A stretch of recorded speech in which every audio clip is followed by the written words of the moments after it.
Welcome to our channel. Today we how to recover your investment with Coldwell Banker. Easy tutorial step by step clearly. Begin by gathering all relevant documentation related to your investment. This includes purchase agreements, financial statements, and property reports. Next, assess the current market value of your property. You can do this by researching comparable listings in your area. Consider reaching out to a local appraiser for an expert evaluation. Once you have determined the market value, calculate your expected return on investment. Factor in all expenses, including maintenance, taxes, and management fees. If you identify a loss, re-evaluate your investment strategy.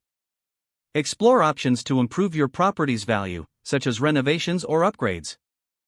If you plan to sell, contact a Coldwell Banker real estate agent. They can provide a tailored marketing strategy based on your investment goals. Set a competitive asking price based on your market research. Prepare your property for viewing by ensuring it is clean and staged. Promote your listing through online platforms and social media channels. Engage with potential buyers during showings and open houses. Once you receive an offer, review it carefully. Negotiate terms to achieve the best possible outcome. After accepting an offer, begin the closing process with your agent. Be proactive in completing necessary paperwork and disclosures. Once the sale is finalized, analyze the final figures. Review your returns against your initial projections. Consider consulting with a financial advisor to plan your next steps. Always stay informed about this proactive approach will help you maximize your investment recovery.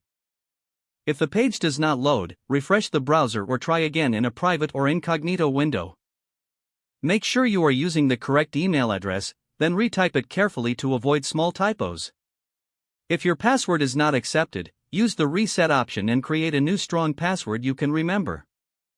Check your spam folder for verification or security emails, then complete any requested confirmation steps. Don't forget to like this video and subscribe to our channel for more step-by-step tech guides.